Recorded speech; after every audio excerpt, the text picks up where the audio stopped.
in Leo brings passion, warfare, and purification. So check this out.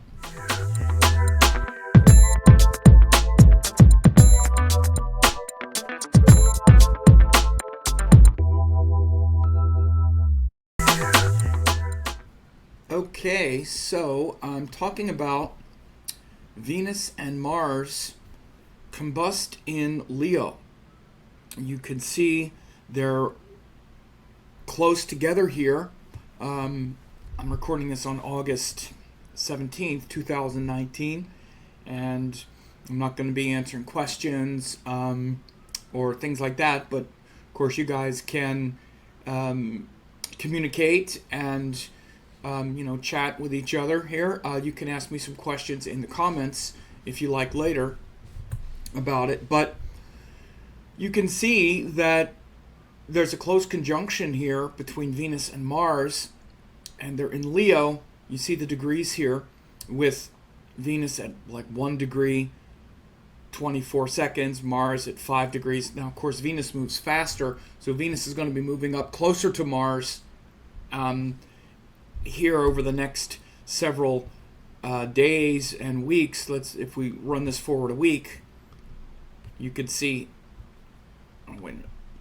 as always, we got to do that. Boom. Like by next week, you see, by August 24th, Venus and Mars will be exact, right? And the sun will also be like deeply combusting these two, because the sun is at 7, Mars and Venus are at 10. And when planets are combust, they're very close to the sun, at least from our vantage point. Now, what this means is that, you can imagine that the Earth is in the middle of this chart, and we're looking through the sun, and Mars and Venus are on the opposite side. They're on the other side of the sun. They're totally behind the sun at this point. So this is what's called cazimi. In Western astrology, it's considered a very important thing. It's called combustion in Vedic astrology, which is also, important. Everything is important anecdotally, and when it shows up, and it shows up to be interpreted, not just, well, is it good or bad? Of course, you've heard me talk about that a lot. We don't just want to call it good or bad or whatnot. We want to interpret it. So as I say, it's about passion, warfare, purification. These are important things. And again, the passion, Mars and Venus together bring passion. No matter where they are, there's that kind of passionate quality whenever they're joined. If someone has Mars and Venus conjunction in their chart, then there's going to be a lot of, in many ways, sort of sexual passion for sure, because Venus is the energy that makes things feel good, sensual enjoyment, beauty. Literally, it's why the senses feel good. It's why food tastes good. We enjoy, sounds. We enjoy smells and tastes and sensations. Venus makes all of that enjoyable, right? On a sensual level. Then on an emotional level, it's what makes us enjoy other people and enjoy interacting with other people and enjoy seeing people being happy and making them happy, being the source of their happiness and enjoyment, not just pleasure. But of course, pleasure is also part of it. For example, now we're talking about, when we get into sexuality. There's a physical level that's very animalistic, like that animals enjoy. And then there's a next level that humans enjoy, which, because we can now care for the other person, and it's a more refined version of pleasure, not just animalistic, but also humanistic. But then there's also a divine sense of pleasure, which is not even about enjoying other people, compromising with them, making them happy, and all of that. There's a more divine expression, which is finding beauty and happiness in things that are beyond just this earth as well. Not just about other relationships and things like that. It becomes about, higher virtues like nature and God and consciousness, and where we feel ourselves as the source of all of it, where it's not based on another person and having a relationship with them or some experience with objects or people. just becomes our nature. Now, the reason Venus and Mars bring it is because Mars is like an activating principle. Mars is a catalyst.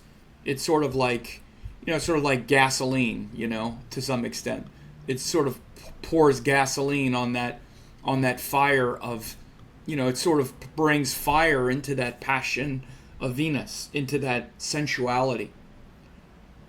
So the senses feel good, and then Mars wants to activate it. Okay, well then let's do it. Mars is like, let's do it. So when it's with Venus, it's like, let's do this thing. Let's do this thing that gets my passions all excited, right? So getting our passions all excited is a Mars-Venus thing. And when they join in the natal chart, when they join in the sky, then there's that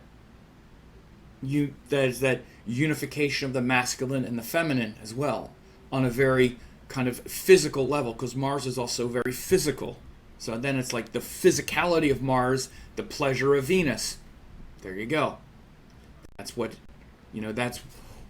that's what you get. Mars is sex that's actually quite animalistic, right? And that we like. It's also not just animalistic sex, but just the physical body. We like sweating and working out, and maybe, I like playing tennis, or, dancing, or yoga, asanas, moving the body. Again, so Venus. So that's when they're together in any sign. So now you get them in a fire sign like Leo. Again, Leo is ruled by the sun. And so it favors more the Mars energy. This is just a simple principle. When planets join, you want to see which one is getting more supported by the conjunction. Of course, Venus, because it's the ruler of air and earth signs, when you get Venus-Mars conjunctions in air or earth signs, it supports more of the Venus energy, which is more of the grounded relationship. And the Mars qualities aren't as pronounced. When you get them in fire signs, then of course the Venus qualities, like the refinement of the pleasure and all that, is less developed. It's more the Mars, which can be like sort of conquest and, again, domination structures and things like that, or just, when Mars-Venus comes together, even, let's say, sexually or physically, or our relationship to beauty and refinement of beauty, which is Venus, can be less important and kind of dominated by the intensity of fire. And again, fire is that individuality, that individual purpose, which wants to maybe sort of take for our own pleasure, our own enjoyment. That's what fire is. Fire is a sensual. I'm sorry, not a sensual. Fire is an individual. It's very much about individuality. So these things can be revealed in your relationships over the next, several weeks to month or so. Because if we go forward another week, you'll see Venus and Mars are still close, within a few degrees. This is end of August, early September. They're still pretty close, a few degrees. I talked about this earlier in the year, or a few weeks ago. As we continue, you see even in, Mars is then 23, Venus is 6. So it starts to separate by the middle of September. But even in, even here, early September, Venus is now 27 and Mars is 18, so it separates. But they're still in the same sign. Venus is still in Leo at that time, and the sun is still there. There's still combustion. So again, when you bring these things, not just that they're in Leo, which is a fire sign, which is about individuality and like my pleasure, my happiness, my physical, domination or physical power, but it's also in the combust sign, or it's also very close to the sun and being combust. Then it can even make it more sort of, again, passion and warfare, and maybe hopefully purification. This is one of the main things that happen with combustion. So one of the great benefits of combustion is purification. that purification is where the fire sort of cooks it and burns it up. Again, we could say, well, things getting burned up, that doesn't sound very good. Well, you want your food burned up because you're, maybe not burned up, but cooked. Because cooking purifies. It destroys bacteria. Right? So you can look at the combustion as sort of being cooked a little bit. Right? It's being cooked. And that can really purify, which means through the passion and the warfare and the external thing that we might do,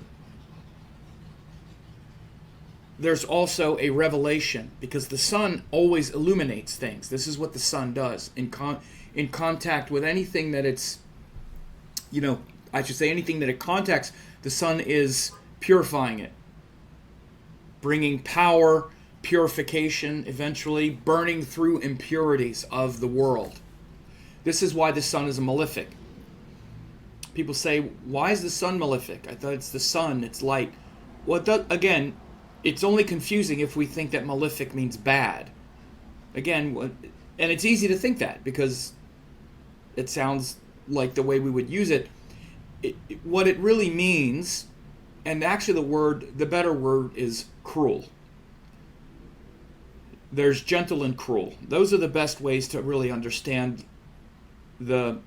what we often call benefics and malefics, is gentle and cruel.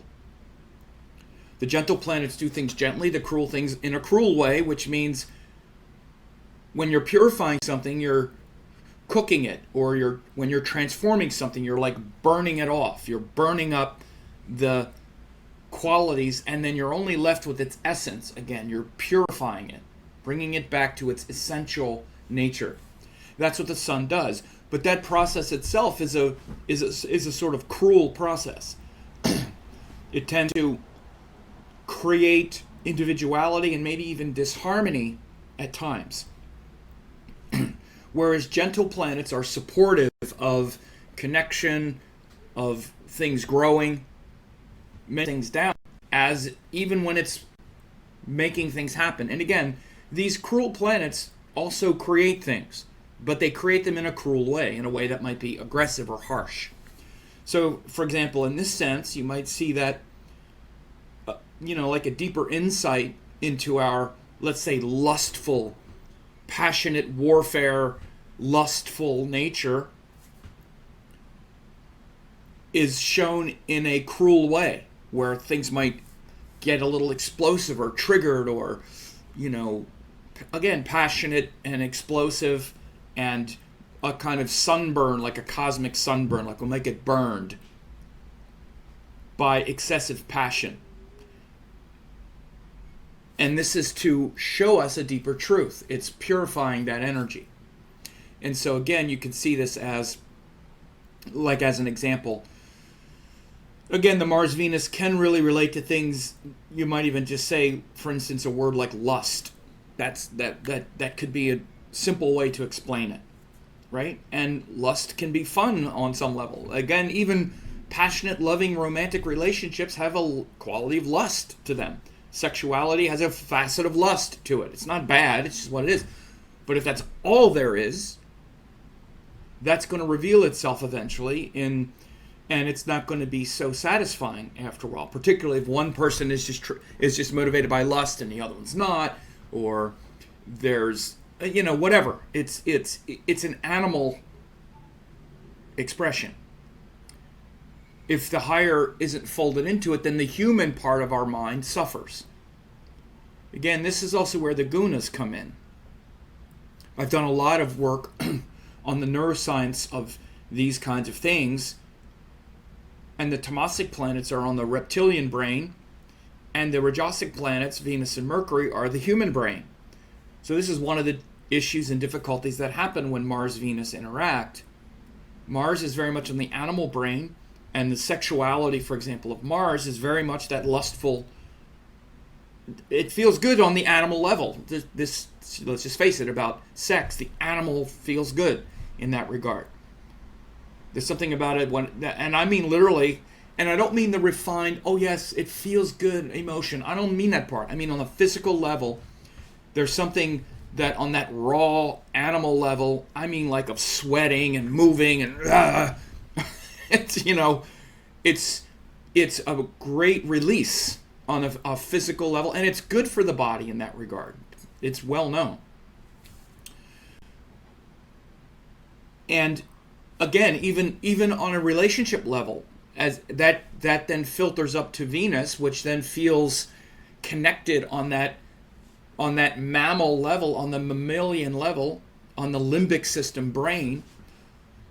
That kind of visceral power that two people can share promotes a good romantic relationship as well. And again, as much as we might be in our judgmental mind, a romantic relationship that Venus might enjoy is not even going to happen if that action isn't there. Or as it gets weaker on one level, it shows up in the other as well. All of this stuff is known.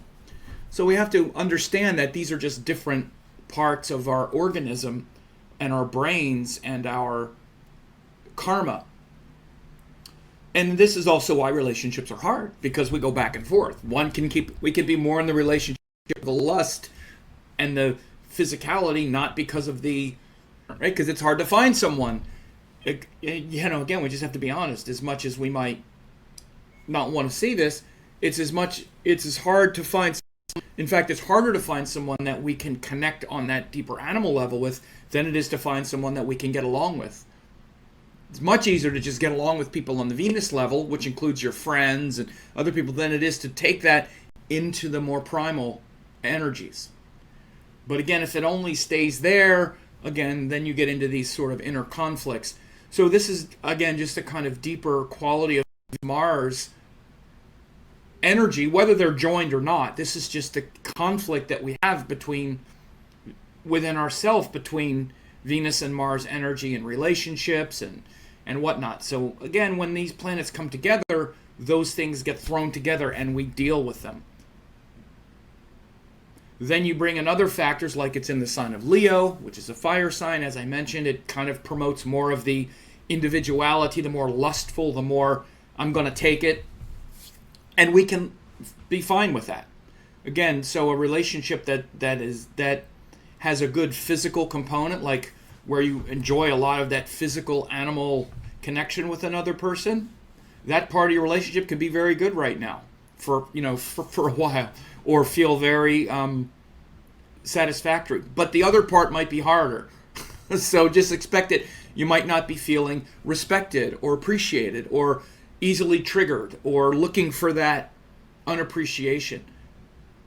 And again, if you're in a relationship, especially where whatever the imbalances might be along these lines, and it's not a given. Some people would say, well, men are usually the more lustful and the woman or whatever. None of that's true. Women are just as lustful as men. Sorry to break the news. I know that's, I know better. In fact, it even says in the text that women are lustful. It says that the moon is lustful, and it doesn't mean lustful sexually necessarily. It means romantically, that lusting. This is what women, in their mind at least, have more of that natural tendency to be more longing is the better word. This kind of longing. And so, but sexually and physically, in fact, it's equal or maybe even more so. Women can outlast men because their energy they don't get the energy spike that men get at the culmination of the act. We'll just leave it at that. But anyway, so this is a lot of what's going to be happening in your relationships for the next, several weeks. And all of this is a purification ritual that can reveal the nature of, again, purifying your perhaps selfishness, your sexuality, your romantic projections, your the compromises that you make, which again, this is a huge part of Venus Mars. Venus is the compromises and accommodation we make. Mars is the individuality and the healthy boundaries. These things are often very confused in our mind. We have a lot of ideas about who we are and how loving we are and how willing we are to compromise and all that. But the ultimate truth is we're kind of all over the place with it. We sort of compromise because we're going to get something. We're not really compromising because there's just pure love. We'll do that for like children and other kinds of things, but with partners, it's always transactional. Again, so purifying this whole kind of thing, this masculine, feminine interaction in a kind of balanced way. In a more extreme way, it's like a sort of dominance and submission. Dominance like dominating, submission like being submissive. You know, there's a distinction that I make even along those lines, that when there's healthy masculine feminine exchange, then it doesn't feel like dominance and submission is going on. Dominance and submission is kind of an extreme, especially as we're learning about these energies. We can go from one extreme to the next. Like a man can be too submissive as he's trying to find his masculine nature. So then he becomes too dominant. And he goes back and forth between dominance and submission. It might be semantic, but you want to notice the difference because dominance implies you're dominating someone. Whereas healthy masculine energy is not really dominant. It's not dominating anybody. It's just established in its masculinity. Just like healthy feminine energy doesn't necessarily feel submissive, like, okay, now I have to submit. Now I have to submit to something dominant, like this extreme dominance and submission. And again,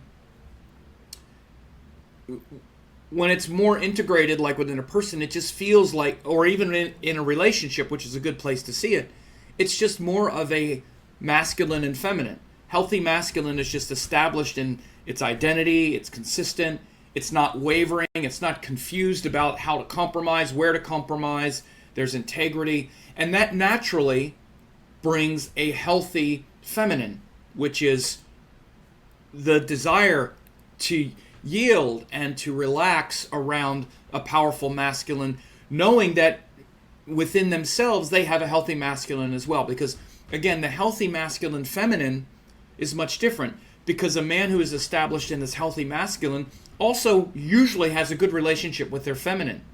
They're synonymous, which means they don't have to dominate when they're established in their masculine, because they can relax into their feminine and not be afraid of being dominated. Just like a woman, this is the difference between submissive and a healthy feminine. The healthy feminine is empowered to receive without fear of being dominated, because her masculine is also healthy. Healthy feminine, which means the capacity to receive and feel good and not feel like I need to control, or not feel like I'm afraid to receive something that doesn't feel good. That capacity to receive, empowered feminine, has standing behind it healthy masculine, which says, as soon as I receive something that doesn't feel good, or as soon as someone starts to dominate me, my healthy masculine can come out and protect me. I can be protected and receptive. That's healthy feminine, or let's say with woman, healthy feminine has healthy masculine right behind it. Prove my dominance as some sort of counterfeit version of masculinity, because right behind it, I'm also totally receptive, and I know where I'm going, and those roles, they look very similar.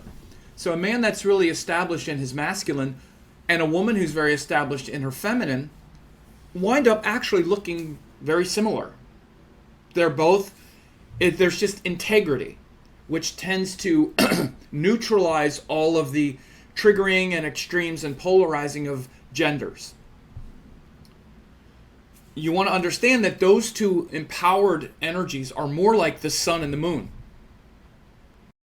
They're more archetypes of sun and moon, and Mars and Venus are more the archetypes of dominance and submission. Mars being more dominant, and Venus perhaps being too submissive at times. And this actually plays out along the signs, especially of Aries and Libra. These are always big issues with Aries and Libra.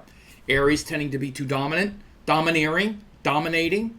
Again, that's not healthy masculine, that's dominance. You need to dominate other things. And Libra tending naturally to be more in the submissive, compromising too much, especially on things where they need to have that healthy boundary. So these are big themes, and we can expect a lot of this sort of polarizing extreme to be purified right now. We're purifying this. And especially in the sign of Leo, which is sattvic, pure. This is the other quality why it's purified. It's not just purified because it's combust, but it's purified because they're in Leo, which is ruled by the sun. And anything that goes through Leo is being purified. Just like all the sattvic signs. They're purifying. Their real litmus test is purity. That's the standard of sattvic signs, is purity. How pure is that thing? So you'll see how pure are your desires and the thing that you think is going to make you happy, which is Venus. How pure are the things you're willing to fight for and die for and fight about? How pure are those things? Again, and you see how those two things come together. So, of course, Mercury is also in the mix, but maybe we'll leave that one for another update, because Mercury is also involved. Well, I'll just say here that it's bringing intelligence and discrimination into the mix as well. Mercury is bringing that into the mix. Mercury doesn't enter until around the end of August, though. So around the end of August, by,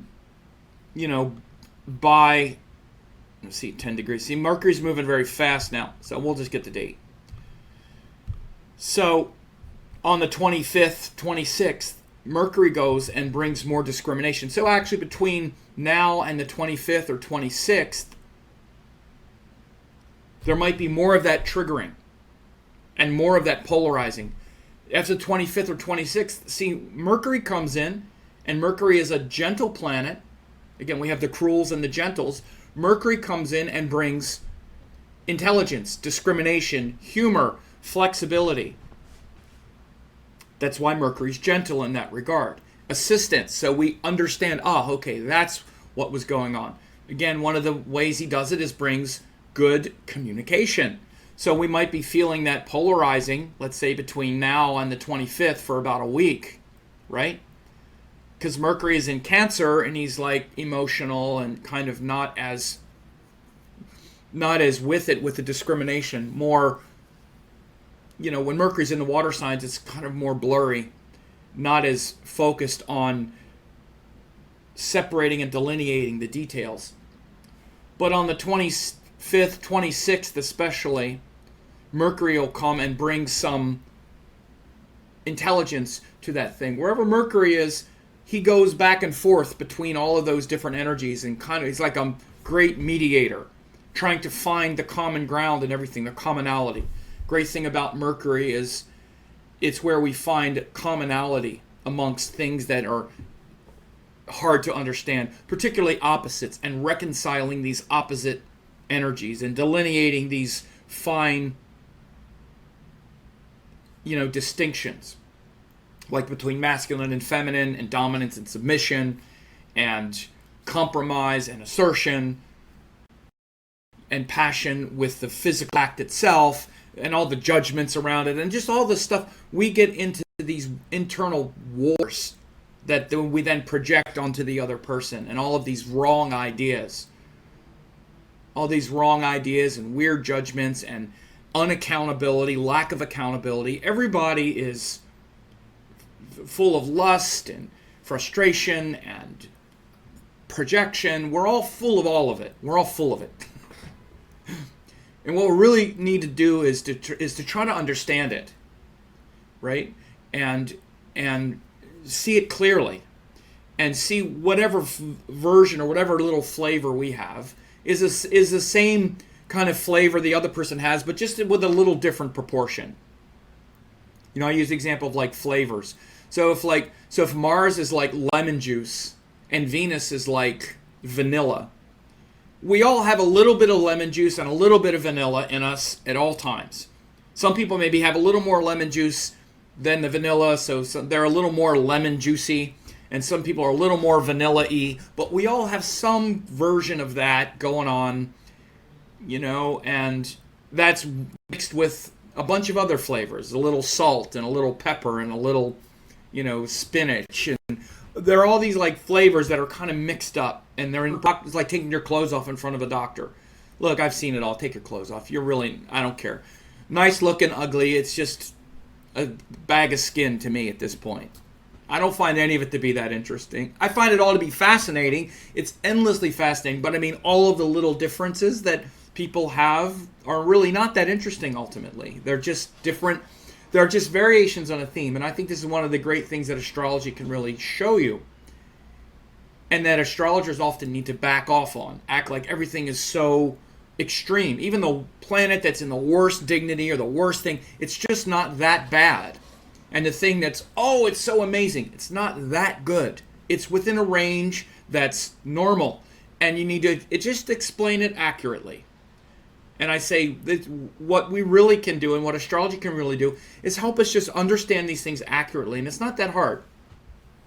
You just take all of these different ingredients and you put them together in these different forms.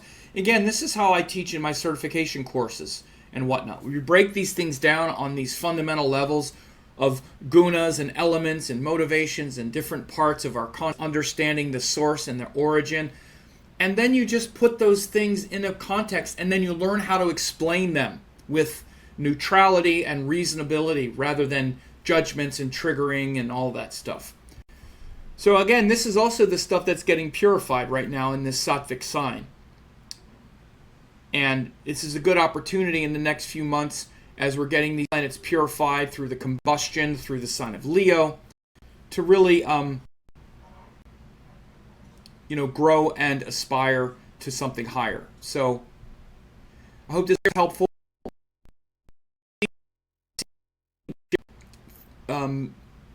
Subscribe to the channel if you haven't.